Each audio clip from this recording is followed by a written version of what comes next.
हमने रामकृष्ण परमहंस जी के बारे में जाना, हमने शारदा देवी जी के बारे में जाना। रामकृष्ण जी एक स्पिरिचुअल गुरु थे और शारदा देवी जी उनकी पहली शिष्या थी।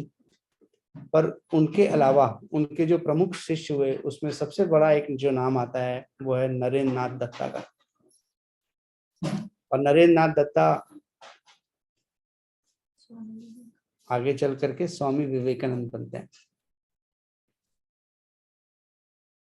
तो उनकी जीवन की यात्रा आइए हम जानते हैं।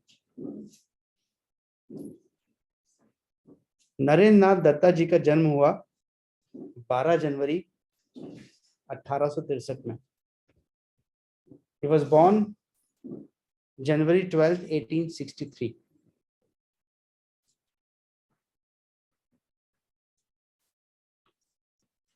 उनके बारे में कहा जाता है कि वो उनके जो पिता थे उनका नाम था विश्वनाथ दत्ता और माता जी का नाम था भुवनेश्वरी देवी। हर बेटा कभी ना कभी एक सवाल या बेटी अपने सवाल अपने माँ बाप से पूछ लेती है, बोल देती है कि आपने मेरे लिए किया ही क्या है। हर बेटा और बेटी ये सवाल कभी ना कभी अपने माँ बाप से पूछ लेते हैं। ऐसा ही सवाल विवेकानंद जी ने अपने पिता से पूछा कि विश्वनाथ दत्ता जी से आपने मेरे लिए किया ही क्या है। तो विश्वनाथ दत्ता कहते हैं जाओ अपने आप को आईने में देखो, तुम्हें समझ में आएगा कि मैंने तुम्हारे लिए क्या किया और तुम आज जीवन के जिस मुकाम पे खड़े हो तुम यहाँ तक कैसे पहुंचे।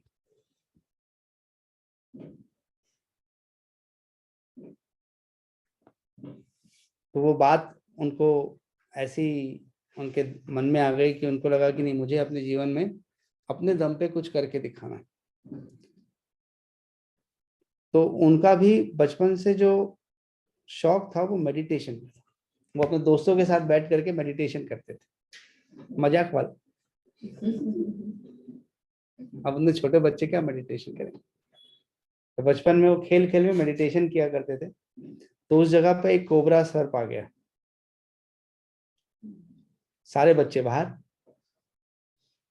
पर ये वो वहीं के वहीं उस मेडिटेशन में डूबे हुए रहे। और उन्होंने कहा do not spend your energy in talking but meditate in silence. कुछ भी नहीं होगा, ये सर्प अपने आप चला जाएगा। और सचमुच वो सर्प अपने आप वहां से चला गया। वो हमेशा गरीबों के प्रति बड़ा प्रेम भाव रखते थे। तो क्या हुआ कि जब उनके माँ बाप कहीं चले जाते थे तो उनको घर में बंद करके, मतलब घर में छोड़ के जाते थे। तो वो कोई भी गरीब जैसे गुजर रहा होता था तो वो खिड़की के माध्यम से जो भी सामान वामान होता था सब उनको बांट देते थे कि तुम लोग ले जाओ इसको, पता नहीं चलेगा। तो वो बांट दिया करते थे अपने घर के चीजों को। पर उनके स्वभाव की सबसे बड़ा गुण था कि वो निर्भय थे, निडर थे।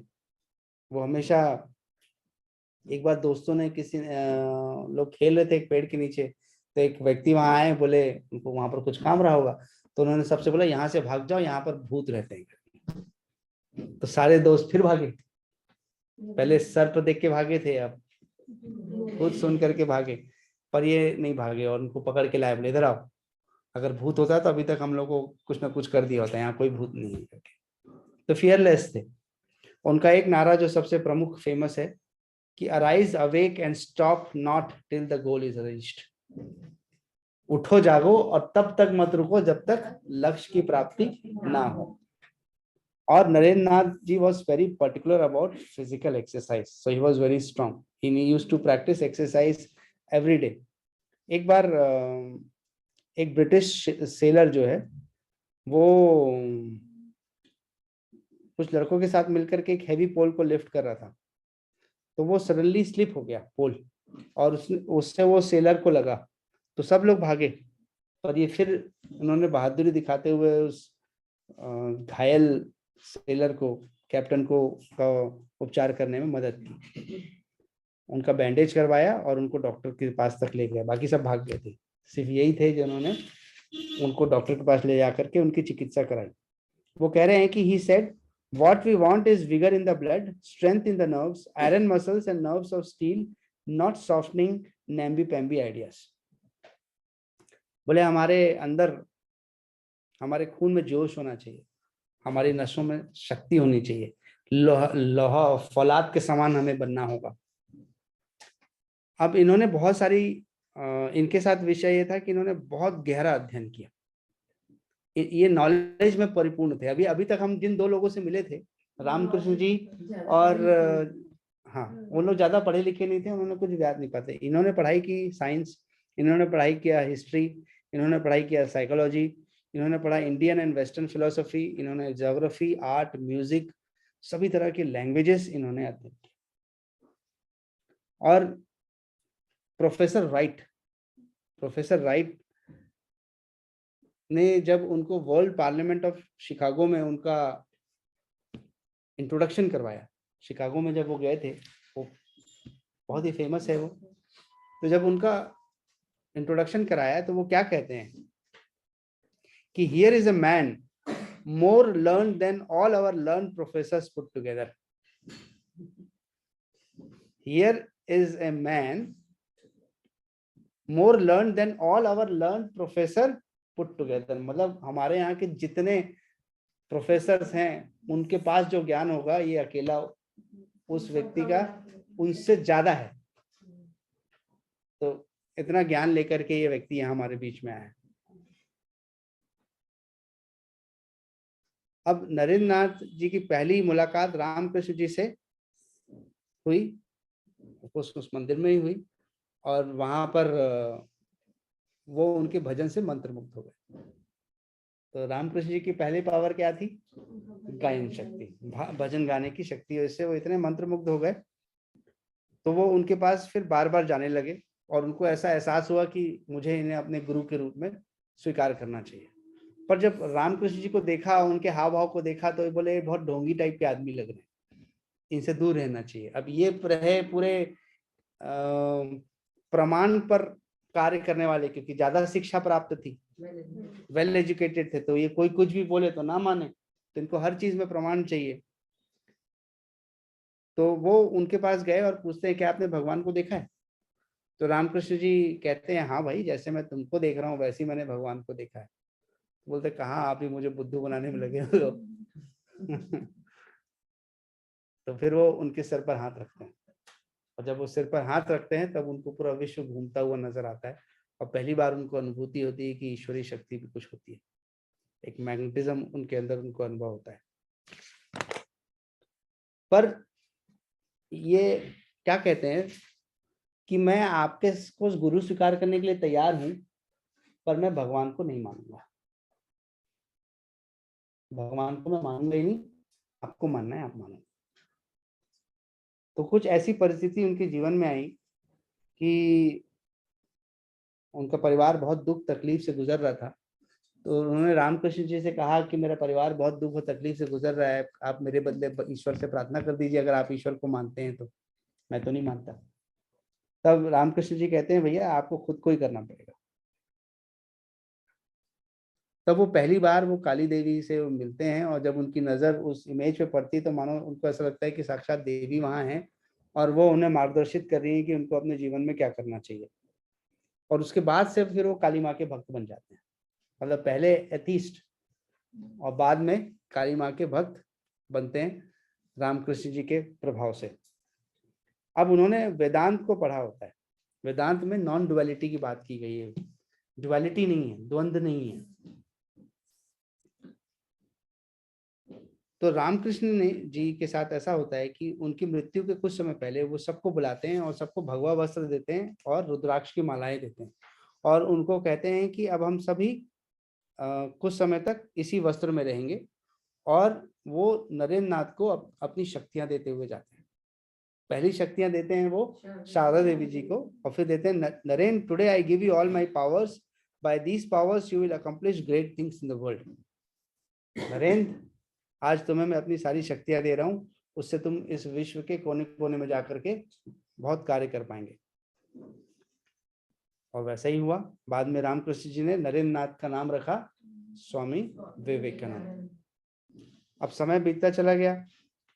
जहाँ रामकृष्ण जी कहते थे हमेशा कि मैं ही राम हूँ, मैं ही कृष्ण हूँ, जो राम हुए, जो कृष्ण हुए वो मैं ही हूँ, और कई बार उनके बीच द्वंद्व भी होता था, बातचीत भी होती थी, पर फिर बाद में उन्होंने अपने गुरु को पूर्ण रूप से स्वीकार किया कि हाँ, ये ईश्वर के एक प्रति रूप हैं।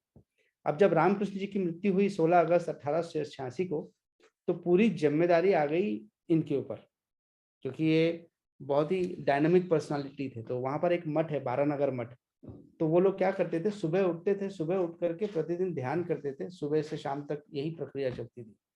तो उनको समझ में नहीं आ रहा था कि अब मैं करूं क्या, यहाँ से मैं आगे कैसे बढ़ूं, यहाँ से मैं जीवन को बेहतर कैसे बनाऊं। क्योंकि मेरे सामने तब उनको ध्यान में आया और उन्होंने कुछ निर्णय लिया। और उसके पहले यहाँ जो लिखा हुआ मैं पढ़ना चाहूंगा, take up one idea, make that one idea your life, think of it, dream of it, live on that idea, let the brain, muscles, nerves and every part of your body be full of that idea, and just leave every other idea alone. This is the way to success, and this is the great way spiritual giants are produced. Others are mere talking machines. वो कह रहे हैं एक विचार लो, उस विचार में डूब जाओ, और जब तक उस विचार में पूर्ण सफलता तक ना पहुंच पाओ, जब तक दूसरा और कोई विचार आपके मन में आना ही नहीं चाहिए। एक ही विचार पे तब तक काम करो जब तक उस पर सफलता प्राप्त ना हो जाए। ऐसा कई लोगों के साथ होता है, मैंने देखा है कि अगर वो किसी काम को लेके बैठ जाते हैं तो फिर वो बाकी सब काम उनके लिए बेमानी हो जाता है, और वो जब तक वो काम पूरा नहीं हो जाएगा वो उस काम उनको चैन नहीं आएगा। ऐसा आप में से किसी के साथ होता है? तो ये उनके साथ था। फिर उनको एक आइडिया आया कि मुझे भ्रमण करना चाहिए, और भ्रमण करने के लिए उन्होंने बोला कि मैं कश्मीर से लेकर कन्याकुमारी तक घूमूंगा। तो उनकी यात्रा थी, बहुत इंटरेस्टिंग यात्रा थी ये, बहुत कुछ सीखने को मिलेगा अभी इस यात्रा में। कश्मीर से लेकर कन्याकुमारी तक की उनकी यात्रा। तो अलग अलग स्थान पर वो पहुंचे। तो सबसे पहले वो पहुंचे इस यात्रा के दौरान अलवर राजस्थान में, जहां पर महाराज मंगल सिंह हुआ करते थे, जो आइडियल वर्शिप को क्रिटिसाइज करते थे। उनके राज्य में कोई भी मूर्ति पूजा नहीं कर सकता। तो ये वहां पहुंचते हैं, पहले तो ये भी वैसे ही थे, भगवान को नहीं मानने वालों में से। तो वो उस दरबार में पहुंचते हैं और राजा से कहते हैं कि आप अपनी एक बड़ी सी पोर्ट्रेट मेरे सामने मंगवाइए। बोले ठीक। तो पोर्ट्रेट को लाके रखा जाता है, सारे दरबारियों को बुलाते हैं, बोले इस पर थूको। किसी की हिम्मत होती राजा के सामने, राजा की पोर्ट्रेट पे कोई स्पिट कर सकता है? नहीं। तो वो पूछते राजा से, क्यों, ये लोग क्यों नहीं कर रहे हैं? आप तो वहां हो, ये तो मात्र आपका एक छवि है, रूप है, तो इस पे स्पिट करने में क्या दिक्कत है? तो वो कहते नहीं, इस उन लोगों का भाव है भाई इसमें, मैं भले यहाँ पर हूँ पर इस रूप में भी उनका भाव है। तो बोले वैसे ही जो लोग मूर्ति में ईश्वर का भाव रखते हैं तो आपको क्या प्रॉब्लम है? तो अलाउ करो उनको। और फिर उसके बाद ही अलवर में उन जो बाकी राज्य के लोग रहते हैं उनको मूर्ति पूजा के लिए परमिशन मिल जाती है। फिर समय गुजरता जाता है, वो एक स्थान पे पहुंचते हैं जहां पर खेतरी नाम की जगह पे पहुंचते हैं, जहाँ के महाराज रहते हैं अजीत सिंह। तो अजीत सिंह बोलते हैं, इनवाइट करते हैं कि शाम को मैंने एक म्यूजिक कंसर्ट रखा है। म्यूजिक कंसर्ट में एक महिला आएंगी जो गाएंगी और नृत्य करेंगी। तो स्वामी विवेकानंद जी क्या बोलते हैं कि भाई मैं ठहरा सन्यासी व्यक्ति, मेरे को इन सब चीजों में इंटरेस्ट है नहीं, तो आप तो कृपया करके मुझे इस सब कार्यक्रम में मत बुलाओ, मुझे अपने कमरे में रहने दो। तो वो अपने कमरे में रहते हैं। तो जो गायक आती है उसको पता चलता है कि स्वामी जी मेरे कारण से इस कार्यक्रम में नहीं आ रहे हैं। तो वो ऐसा गाती है कि हे ईश्वर, आप मेरे अंदर की बुरे गुण दुर्गुण को मत देखो, और हो सके तो मेरे अंदर के ईश्वर को देखो। तो ये सुन करके उनको ये बात सुनाई देती है, जो गा रही होती है, तो उनके कमरे तक पहुंचती है। तो वो दौड़ते दौड़ते फिर आते हैं और वो उस महिला से माफी मांगते हैं। बोले मैं तो भूल ही गया था, मैंने तो माया स्वरूप आपको देख लिया, और मुझे तो मेरे गुरु ने ये सिखाया है कि आप ईश्वर स्वरूप हैं, और वो उनसे उनके पैर छू करके उनसे माफी मांगते हैं, क्योंकि उन दिनों पर नृत्यांगना को बहुत बड़ा पदवी नहीं मिली हुई है। समय गुजरता जाता है, उनको गरीबों के दुख दर्द देखे नहीं जाते, तो एक स्थान पे पहुंचते हैं तो वो लोगों को समझा रहे होते हैं। तो क्या होता है कि लगातार 2-3 दिन तक वो सिर्फ लोग लगातार आते रहते हैं, लोगों के सवालों का जवाब वो देते रहते हैं। तो एक आदमी किनारे में खड़ा रहता है, वो पूछता है, महाराज जी मैं देख रहा हूँ 2-3 दिन से आप कुछ खाए पिए नहीं है, कोई कुछ पूछ भी नहीं रहा है, आप कुछ खाएंगे पिएंगे क्या? तो बोले ठीक है भाई। बोले पर एक दिक्कत है। बोले मैं कॉबलर हूँ, मतलब मैं चमार हूँ, तो मेरे हाथ की चीजें आप खाएंगे क्या? तो उनकी आंखों में आंसू आ जाता है और वो कहते हैं कि किसी ने मेरी परवाह नहीं, कितने लोग यहाँ आए, पर एक व्यक्ति जो भले किसी भी जात का हो पर उसके मन में करुणा है, प्रेम है, तो वो ईश्वर का रूप है। तो फिर वो उसके हाथ का खाना ग्रहण करते हैं। अब वाराणसी के आसपास क्या होता है, उनको मंदिर के पास में जो बंदर रहते हैं उनको झुंड उनको दौड़ाने लगता है, इतना दौड़ाता है कि वो भागते हैं। फिर उनको अपने गुरु की बात आती है कि डोंट रन, फेस। जैसे ही वो फेस करते हैं तो वो बंदर वहीं रुक जाते हैं। बंदर क्या है, तो वो बंदर उल्टा पैर भागते हैं। अब ये बंदर की तरफ भागते हैं तो बंदर उल्टा भागते हैं। तो बोले दुनिया ऐसी है, अगर इससे दूर भागोगे तो ये आपको दौड़ाएगी, और आप उनकी तरफ भागोगे तो वो उल्टा दौड़ेंगे। तो उनसे सीखो।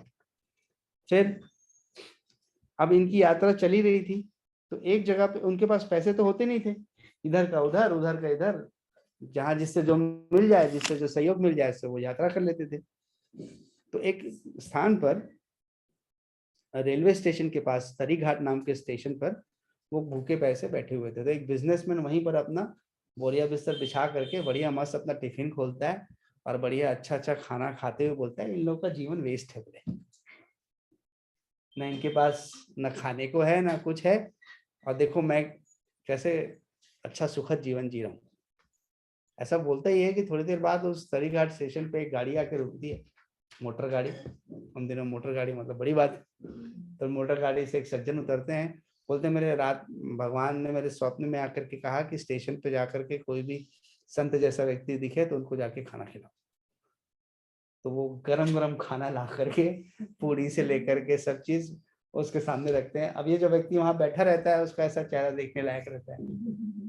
बोले जो ईश्वर पे आश्रित है उसके लिए हर व्यवस्था नेचुरली हो जाती है। अब समय बीतता चला गया, ये पूरी यात्रा करते करते कन्याकुमारी के उस स्थान पे पहुंचे जहां पर, अगर आप में से कोई गया है या नहीं गया है मुझे नहीं पता, जहां पर विवेकानंद जी का रॉक मेमोरियल टेम्पल है। तो ये कन्याकुमारी के उस किनारे जहां पर तीनों समुद्र मिलते हैं, the three seas meet at one point, तो वहां पर पहुंचते हैं।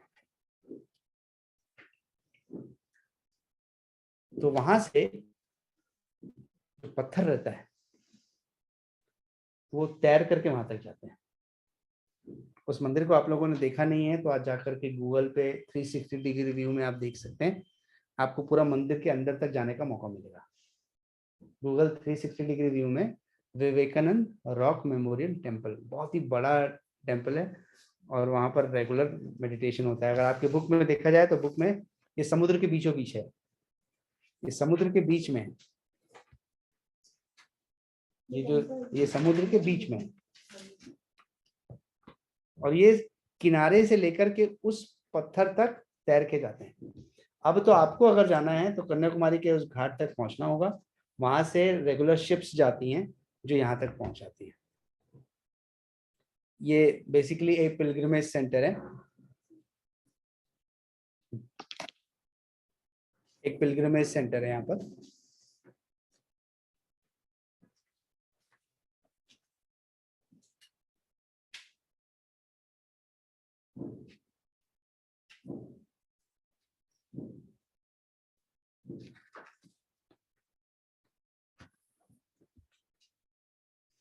देखिए वो मंदिर और उसका रियल व्यू आप लोगों को होमवर्क दे रहा हूँ, देख के रखना, ठीक है। विवेकानंद रॉक मेमोरियल टेम्पल, तो आप देखोगे तो उसमें एक ऑप्शन आता है 360 डिग्री व्यू, या फिर आप ढूंढेंगे तो आपको मिल जाएगा।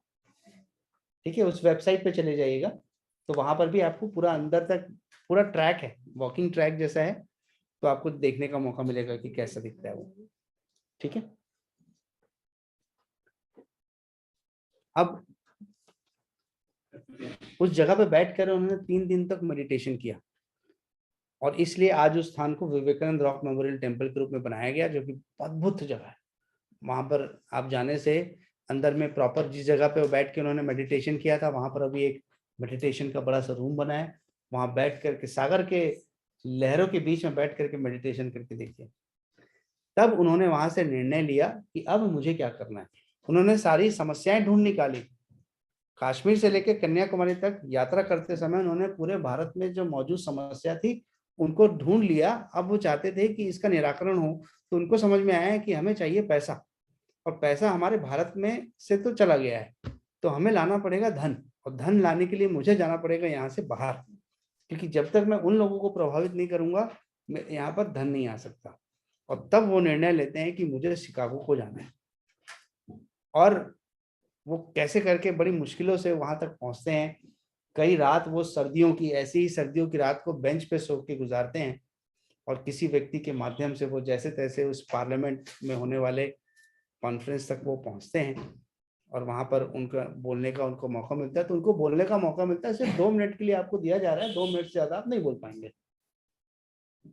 आप इतना रिक्वेस्ट किए हो कि आपको 2 मिनट मिलता है। तो ये भाई साहब 11 सितंबर 1893 1893 के उस वर्ल्ड पार्लियामेंट ऑफ रिलीजन्स में खड़े होकर के पहली लाइन बोलते हैं, जिसके बाद 1.5-2 मिनट तक तो सिर्फ तालियां बजती। उनको 2 मिनट बोलने के लिए समय मिलता है ना, उनकी पहली लाइन के बाद 2 मिनट तक तो सिर्फ तालियां बजती हैं। उनकी पहली लाइन थी, sisters and brothers of America. आज तक वहां पर उद्बोधन हमेशा लेडीज एंड जेंटलमैन ऐसा होता था। पहली लाइन यूट्यूब पे कुछ रिकॉर्डेड आपको वीडियोस मिल जाएंगे उसके, जो उनके स्पीच है उसके बारे में, तो उसको भी आप देख सकते हैं, सुन सकते हैं। तो sisters and brothers of America, और उसके बाद वो धारा प्रवाह लगातार वो बोलते रहे, तब तक बोलते रहे जब तक बोलना चाहते थे, और सब लोग एकदम पेशेंस के साथ सुनते हैं। उस घटनाक्रम में ये भी कहा गया कि एक महिला उनके प्रति बहुत आकर्षित हो गई जो अमेरिकन थी, तो वो उनसे कहती है कि भाई मुझे आपसे विवाह करके मैं चाहती हूँ कि अमेरिका में भी आपके जैसा एक व्यक्ति होना चाहिए, आप, मैं चाहती हूँ कि आपके जैसा पुत्र होना चाहिए मेरा। तो वो कहते हैं मैं सन्यासी हूँ, मैं तो विवाह नहीं कर सकता, पर हाँ आपकी मैं इच्छा पूरी कर सकता हूँ, आपका पुत्र हो ये मैं इच्छा को पूरी कर सकता हूँ। तो वो झुकते हैं, उस महिला के पैर छूते हैं, और उसे कहते हैं कि आज से तुम मेरी माँ और मैं तुम्हारा बेटा, तुम्हारी इच्छा पूर्ण हुई।